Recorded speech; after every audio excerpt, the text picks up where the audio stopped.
माझं नाव अश्विनी विलास लोहार आहे.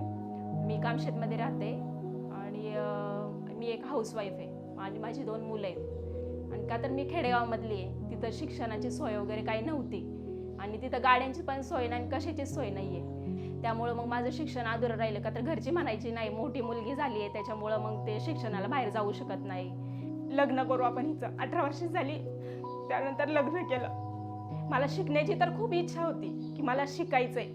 ज्योती मॅडम मला बोलल्या, खूप वेळा बोलल्या त्या मला की इथं शाळा अशी आदिती लर्निंग सेंटर आहे, तू तिथे तुझं शिक्षण पूर्ण कर. नाही म्हटलं, माझी आता लग्न झालंय, मला मुलं झाल्यात, मग माझी मुलं कोण सांभाळणार ना. I felt girls were being repressed in so many different ways. And so the idea of a center for learning for women. पहिल्या वर्षी निर्णय घेतला, नाही मला पुढचं शिक्षण पूर्ण करायचंय. मग मी 10वी मध्ये मी गेले.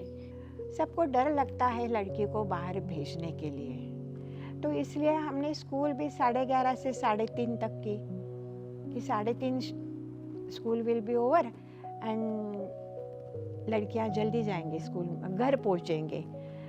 तो और घर का काम करके लड़कियों का आना होता है यहाँ, उसका घर का काम ख़त्म होना और वो इधर आना, इसलिए हमने 11:30 का टाइमिंग रखा कि वो घर से अपना अपना काम करके आएगी, नहीं तो कैसे आएगी वो.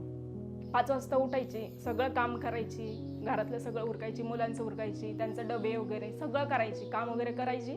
आणि त्यानंतर मग मी जायचे शाळेमध्ये. जायची तर मग प्रेशर होता मनामध्ये की बाबा मी 10वी मध्ये पास होईल का नाही होईल. माझा इतका 16-17 वर्षाचा गॅप आहे, पण माझ्या मनामध्ये एक जिद्द होती की मला करूनच दाखवायचंय.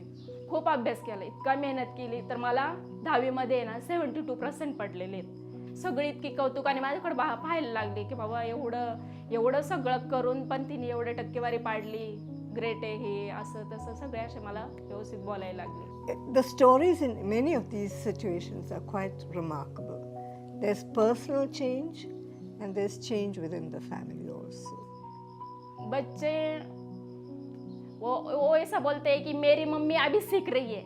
सबको ऐसा है ना, प्राउडली बताते हैं वो कि मेरी मम्मी अभी 10वीं का ना परीक्षा एग्ज़ाम दी उसने, उसको 72% मिल गए, बहुत अच्छे से उसने पढ़ाई की, हमें भी उससे ज़्यादा हमें मार्क्स मिलना चाहिए, ऐसा मेरे बच्चे को लगता है अभी. तर मला खूप आनंद आहे की आदिती लर्निंग सेंटरमुळं की माझी 10वीची इच्छा पूर्ण झाली आणि इथून पुढं पण जे मला करायचं आहे ना ते मी करन. आणि आत्ता 12वीमध्ये पण मी चांगला अभ्यास करन आणि मी चांगले टक्केवारी पाडन. जर समाज बदलायचा असेल, समाजाची मानसिकता बदलायची असेल, सायकी बदलायची असेल, तर खरंच घरातली स्त्री मुलगी शिकली पाहिजे.